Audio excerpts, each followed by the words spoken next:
place at the table for everyone born, clean water and bread,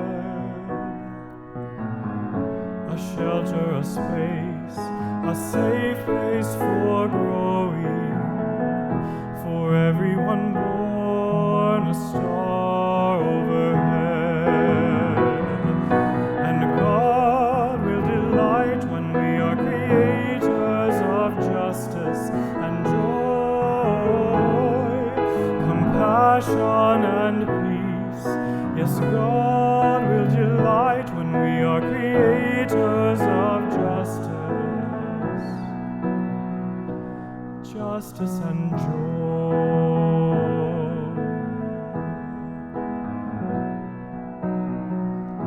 For everyone born, a place at the table, to live without fear and simply to be, to work, to speak out, to witness and worship. For everyone born, the right to be free.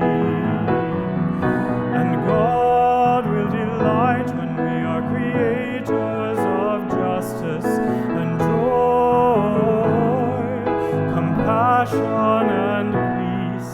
Yes, God will delight when we are creators of justice and joy.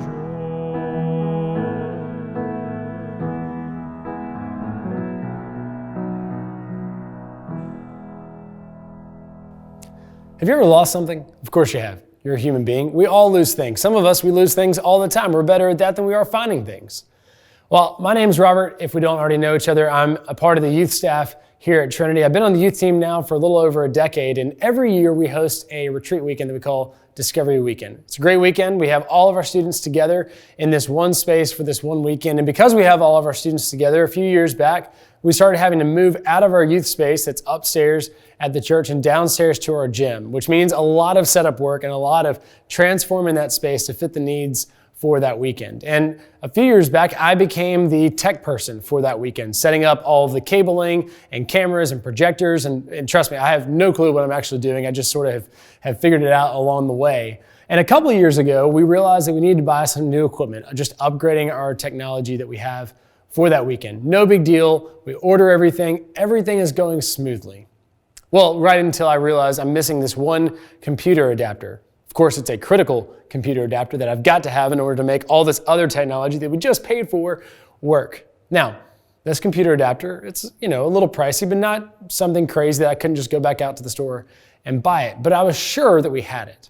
Sure that I had it just the other day as I was prepping and getting everything ready to move downstairs. And so while volunteers were there asking if they could run to the store so they could go get that computer adapter and we can all move on with our lives, I found myself continually saying, no, I know where it is. I've got it. I'll go find it. Running back upstairs to my office, to our youth space, opening up every bin, every package, every book bag or couch cushion flipping over, trying to find this little computer adapter, thinking it must have fallen out as we were moving from upstairs to downstairs, and I never found it.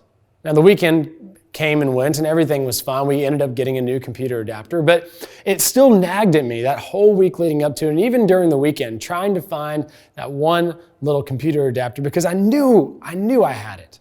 Like, I knew I had it, right? And that kind of lostness, it can be the worst kind. Like, you believe in one part of your mind, you can just let it go. Hey, it's not that big of a deal. I don't really need it. I've got everything I need. But then like an hour later, you're moving the couch cushions for the 12th time, or in my case, running back up to the youth space, accruing like 20,000 steps in 3 hours, because maybe if you just look in the same spot you've already looked 5 other times, you'll find it. It can just be so exhausting, that feeling of lostness. There's this story, really an encounter that Jesus has in the Gospel of Luke once with lostness. Jesus is on his way to Jerusalem as he has been, and he passes through the city called Jericho. And let's just call this city what it is. It's kind of a bougie city. I mean, it's the perfect place for the people who are at the top, the wealthiest of wealthy, and really the wealthiest of the wealthy, to take advantage of everyone else in the town who's not, for their own personal gain. And one of those folks, his name is Zacchaeus. You may have heard this story before if you've grown up in the church, and if you haven't, don't worry, we're about to talk about it. And this person, Zacchaeus, is one of those people who's climbed the socioeconomic ladder at an impressive rate. Zacchaeus is a tax collector. He wasn't just a tax collector, though. He was the tax collector. The Gospel of Luke calls him a ruler among the tax collectors. Zacchaeus didn't become wealthy from family inheritance or based on the hard work he displayed or getting up early and getting a jump on the day. And he got it from stealing from his own neighborhood. Each and every day, serving as a tax collector, demanding the payments of the people, with, of course, a little bit on the side for yours truly, because, hey, as long as Rome got theirs, Zacchaeus was free to do and operate his business however he wanted to. Now, a lot of times we tell this story from the perspective of Jesus, that Jesus sees Zacchaeus up in a tree while Jesus is surrounded by a crowd, and that Jesus goes to him and shouts to him, hey, come down, that Jesus would be eating dinner with him. And it's this great story, a wonderful demonstration of Jesus' ongoing message of grace and welcoming, of inclusion. But why was Zacchaeus up in that tree in the first place? We don't know what happened. We don't know when it happened, for how long it had been happening. But it's apparent in this story that at some point Zacchaeus started to feel lost. It's like he's been looking around at all that he has, all the wealth, the big house, the nice clothes, this comfort, and realizing that comfort and comfortable are not actually the same thing. Like any of us who have ever had a restless night know that it doesn't matter if you have the greatest pillow and mattress in the world. If you are up, you are up. If you are awake, you are awake. And that's exactly where Zacchaeus finds himself. Awake. Sleepless nights, tossing and turning, trying to shake it off, but at some point Zacchaeus breaks. And maybe it's not that he breaks, but that he wakes up. That he wakes up to his lostness. He wakes up to the reality that all this hustle to get whatever he wants, to grab hold of as much power as he possibly can, it's not bringing him any comfort. He's crossed everything off of what he wanted to do in his life. His bucket list has not only been crossed through, it's thrown in the trash now. And it's just like he's found out that he's been drinking salt water this whole time, and he's desperate for a change. Zacchaeus is awake. Awake to how painfully alone he is.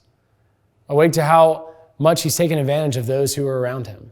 Awake to the privilege that he is displaying to do whatever he wants, whenever he wants, with no consequences. Awake to how remarkably empty his soul is. But he's also awake to the fact that it doesn't have to stay this way. And so as soon as he hears that there might be someone, even just one person in all of Israel and Judea, who could show him some compassion, someone who could actually help him put back the pieces of his life, figure out whatever it is that's missing, find that thing that's lost, Zacchaeus throws it all away. He won't allow any judgment, any harassment, any crowd bent against him to keep him from getting to see if this Jesus is actually real. And then the next thing he knows, he's not only seeing this Jesus is talking to him. This Jesus is calling him down, calling him back. It's like this invitation to be found again, to go home. This rush of acceptance, of love, of forgiveness, it overwhelms him. And now suddenly he's supposed to be hosting this very Lord at dinner in his own home to welcome Christ fully into his life. And because of this, Zacchaeus is changed forever. Half of everything he owns, he immediately gives away. The other half, he keeps so as to make restitutions to those who he's wronged.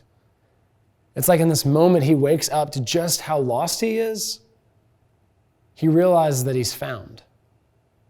So why is that then? Why is it that it's not just in this story, but in so many other stories that when people encounter Jesus, something changes? Well, it's not just that Jesus offers this other way, it's that we have to be willing to take that path.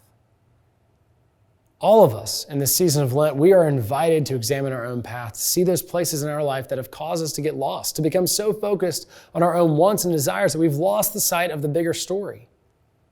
And so Jesus is inviting all of us, inviting you to wake up to our lostness and see that we can still be found. So may you let go of those things stored up in your life and in your heart, and may you see a God who is calling you home. For those of us who feel lost, forgotten, alone, it's easy to fold ourselves, coiling inward not to let anyone else in. We feel smaller and smaller, eventually weighed down even, seemingly put together, but the thin band could snap at any moment. But God created for us a different purpose. He never intended for us to be alone, but uniquely gifted us to connect with others. The gift to encourage, to serve, to listen, to feel, to account for, to admonish, to trust, to heal. And when we surrender, truly surrender to a God who knows us and sees us, we experience grace that knows no end. We encounter abundance this life was intended. We become overwhelmed by steadfast love. So surrender, dear sisters and brothers. What once was lost, now is free.